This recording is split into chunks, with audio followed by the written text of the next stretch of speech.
Noticias de última hora, preste mucha atención. Jaime Nebot, líder del PSC, dice, el presidente sabía que no íbamos a apoyar la creación de impuestos, entonces que busque los votos en otras fuerzas políticas. El exalcalde de Guayaquil señala que la primera opción del partido en la candidatura presidencial del 2025 es el empresario Jan Tapic.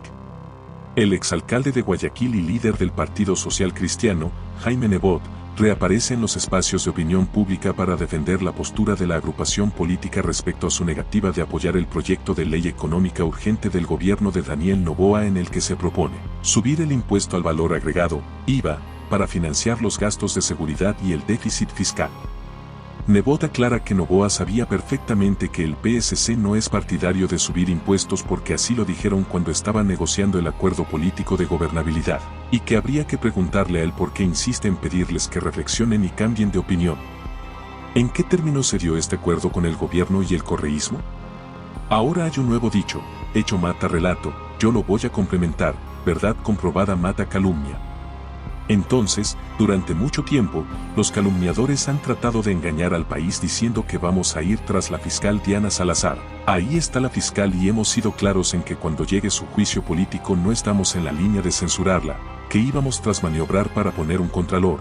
Fuimos los primeros en decir que se posesione al contralor legalmente elegido Mauricio Torres, y ahí está, que queríamos captar el Consejo de la Judicatura. 2 juicios políticos hemos planteado.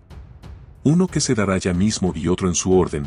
Vamos a votar por la destitución de todos por razones obvias.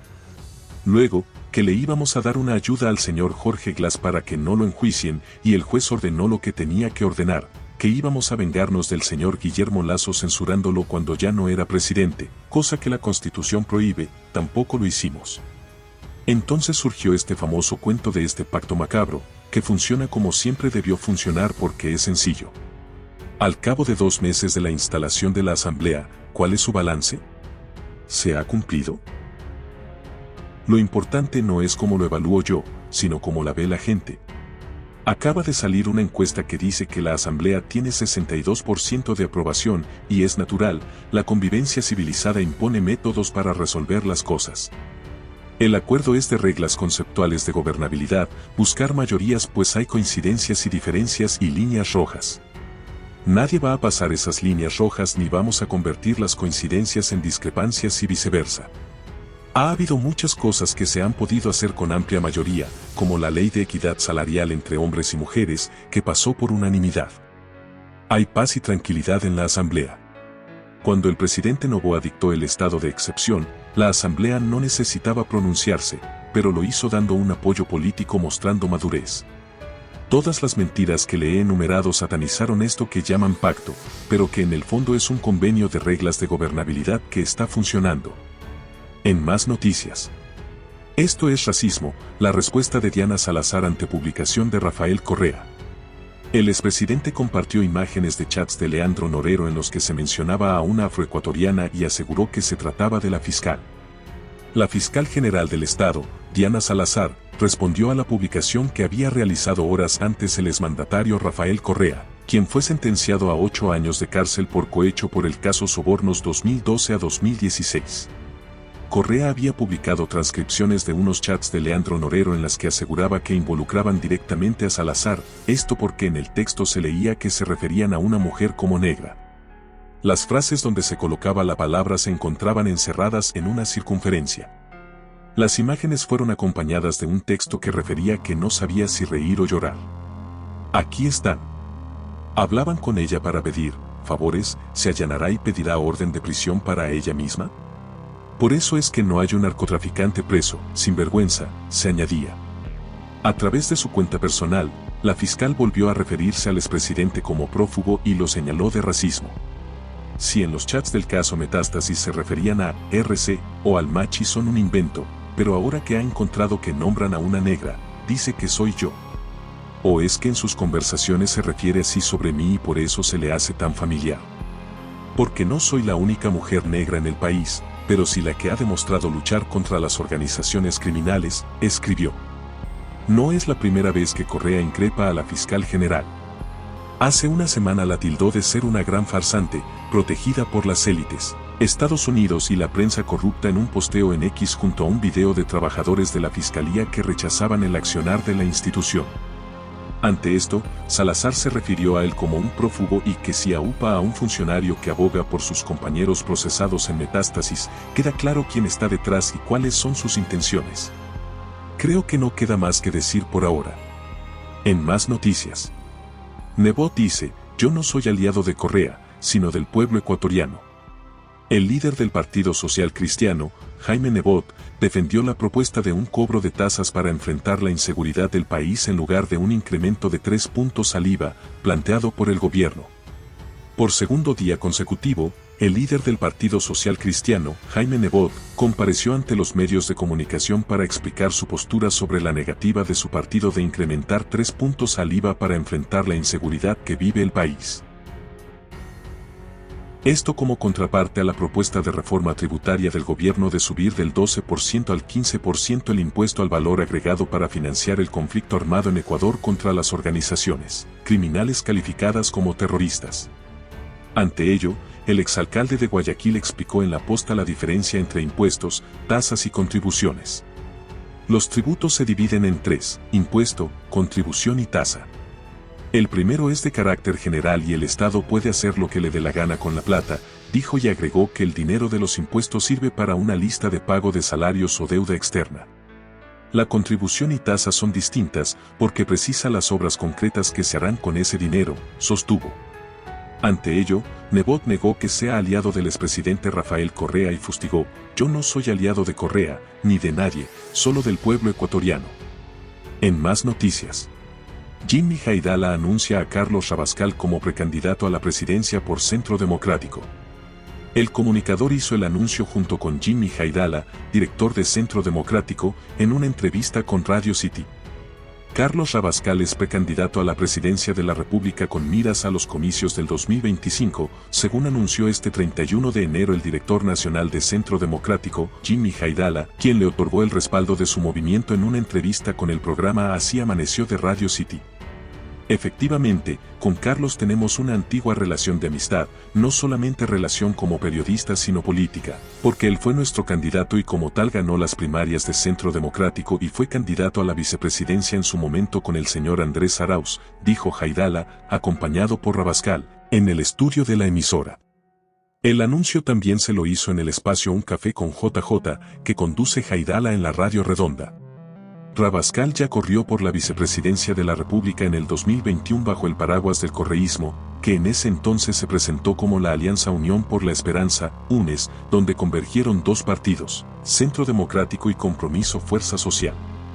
Habíamos venido conversando de la necesidad de este pacto nacional, de este gran acuerdo nacional, pero para que este acuerdo nazca necesitamos que alguien tome la iniciativa.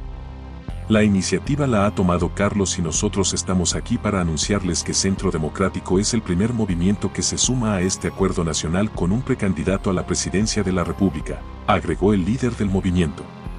No estamos hablando entre desconocidos, estamos hablando de un reencuentro, señaló Rabascal, toda vez que reconoció el respaldo y confianza de la organización.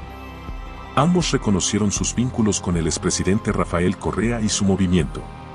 Sin embargo, según Haidala, la Revolución Ciudadana, RC, tiene designado ya a un candidato para los próximos comicios y este está haciendo recorridos por el país. Se refiere a Luisa González. El valor de la amistad es que si tú construyes relaciones, en política hay un valor que es fundamental, el saber dialogar. Haidala indicó que hace 1 año y medio no ha conversado con Correa, pero reconoció que cuando fue prefecto del Guayas, 2 periodos, desde 2009 hasta 2018, hubo un apoyo fundamental del gobierno para que la provincia sea lo que llegó a ser. Para Haidala, la forma de trabajar de la RC es excluyente. La primera y segunda vuelta de la última elección no buscaron a nadie. La idea nuestra es exactamente lo contrario, es decir, hacer un llamado a un gran acuerdo nacional, sin exclusiones, con las puertas abiertas, apuntó. Sin consenso alguno en el informe para segundo debate del proyecto de la ley del IVA, la Comisión de Desarrollo Económico incluyó en una contribución especial del 3,33% para quienes ganen un sueldo o presten servicios profesionales a partir de los $1,000 durante 8 meses. Un total rechazo ha causado aquí en la Asamblea Nacional, en las diferentes bancadas legislativas, estas propuestas que se han incluido de última hora en el informe para segundo debate. Es el borrador para segundo debate del proyecto de ley con el que el gobierno busca incrementar el IVA. ¿De qué se tratan estas propuestas de última hora? Por ejemplo, se ha incluido una tabla para que puedan entregar una contribución del 3,33% quienes ganan a partir de $1,000 y también quienes facturen o presten servicios profesionales. Pero ¿cuáles son las posturas alrededor de aquello de parte de las bancadas legislativas, sobre todo del Partido Social Cristiano y la Revolución Ciudadana, que aseguran no estar de acuerdo? Los cambios de última hora y sin consenso ahondaron la división en los votos para el proyecto de ley con el que el gobierno busca subir el IVA. Y es que en el informe para segundo debate se incluyeron 2 cambios sin previo aviso. Esta tabla, por ejemplo, que establece que las personas que facturen por prestación de servicios y quienes tengan un sueldo desde los $1,000 deben pagar una contribución temporal del 3,33% durante 8 meses. Esto causó el rechazo en la Revolución Ciudadana. Que le ponen un impuesto, sí, a los servicios profesionales, a los ciudadanos de a pie que se salen a ganar el día y que facturan, tienen que pagar un impuesto hasta por 8 veces del 3,33% de sus ingresos. Un impuesto a los sueldos y remuneraciones del sector público y privado. Lo propio pasa en el Partido Social Cristiano. Dicen que esto les tomó por sorpresa, pues desconocen desde dónde se tomaron estas propuestas. Una contribución al salario que significa la reducción del poder adquisitivo del pueblo ecuatoriano. Nosotros, yo públicamente lo digo, no estamos a favor de eso. Pedro Velasco, asambleísta de Avanza, que en el primer informe para primer debate les dio su voto de respaldo al gobierno, hoy dice que no lo hará si esto se mantiene. No estoy de acuerdo. Y lo digo enfáticamente, porque primero tiene que haber un trámite al interno de la comisión. Debe ser tratado, debe ser analizado y debe ser consensuado. Esto no sé iniciativa de quién es. Yo también estoy preocupado, sorprendido, porque no hay iniciativa, es que no puede ninguna autoridad incluir cosas que no sean tratadas en la comisión. Al interno de la comisión se pueden hacer. Sobre esta nueva contribución le consultamos a la ministra del Trabajo y aseguró que desconoce de esta propuesta y que no viene del gobierno. Que yo sepa, no conozco que aquello sea parte del debate para el día de hoy en la comisión. Está incluido en el informe para segundo debate. Habría que esperar que se reúna la comisión a ver si lo que usted está diciendo es verdad. Pero ¿creen que como gobierno sería importante una contribución a través de los sueldos para enfrentar este problema de conflicto armado? Interno? El gobierno no ha hecho ningún planteamiento de esa naturaleza. ¿No ha salido este pedido por parte del gobierno? Ni del señor presidente, ni del Ministerio de Finanzas y tampoco del Ministerio de Trabajo. Esta contribución especial se suma a la intención de incrementar el IVA al 15% para financiar el conflicto armado interno. Es importante contarles que hace pocos minutos se suspendió la Comisión de Desarrollo Económico, en donde se registraron un sinnúmero de comparecencias que alimentan este informe para segundo debate. Y quien sí también dio declaraciones hace instantes nada más fue la presidenta de esa comisión, la asambleísta Valentina Centeno, asambleísta afín al gobierno, quien ha explicado que estos cambios no han sido introducidos por su bancada ni tampoco por el gobierno en este proyecto de ley y que tampoco los van a apoyar. Esto tomando en cuenta que a las 5 de la tarde está convocada nuevamente esta sesión, esta comisión, para votar y aprobar el informe para segundo debate para que ya vaya al pleno. La interrogante por parte de los legisladores ha sido entonces cómo aparecieron en este informe. Lo solventaremos en horas de la tarde. El gobierno aún no tiene definido el mecanismo de focalización del subsidio a la Extra y Ecopaís. Hay propuestas ya trabajadas como un software para cruzar información o una tarjeta de débito para comprar combustible. La intención de focalizar el subsidio a las gasolinas Extra y Ecopaís ya está.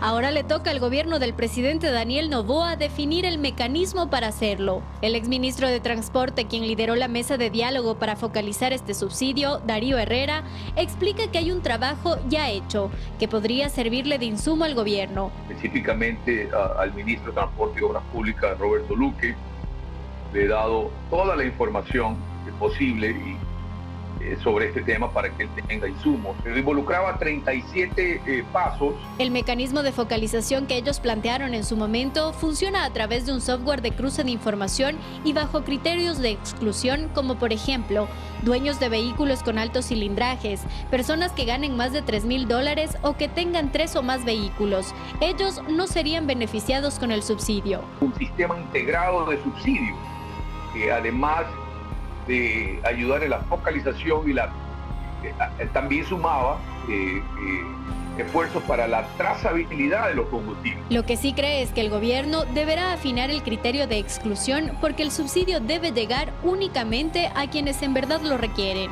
Desde la Cámara de Distribuidores de Derivados de Petróleo señalan que esa propuesta tomaría demasiado tiempo y que no es viable en sitios rurales en donde no hay alta conectividad. Por eso hacen otro planteamiento. Utilización de tarjetas de débito, por ejemplo, emitidas por el Banco del Pacífico, con uso exclusivo para compra de combustible. Rosero considera que la focalización debe ser gradual hasta llegar a una eliminación total del subsidio. Una persona que tanquea 10 galones hoy paga $24. Si se elimina el subsidio serían 25 centavos más.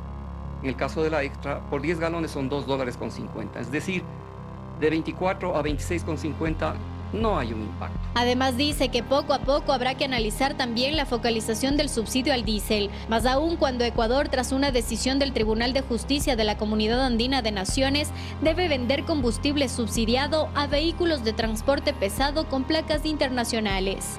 Se abre una puerta muy grande al contrabando. Justamente el grueso del gasto en subsidios corresponde al diésel.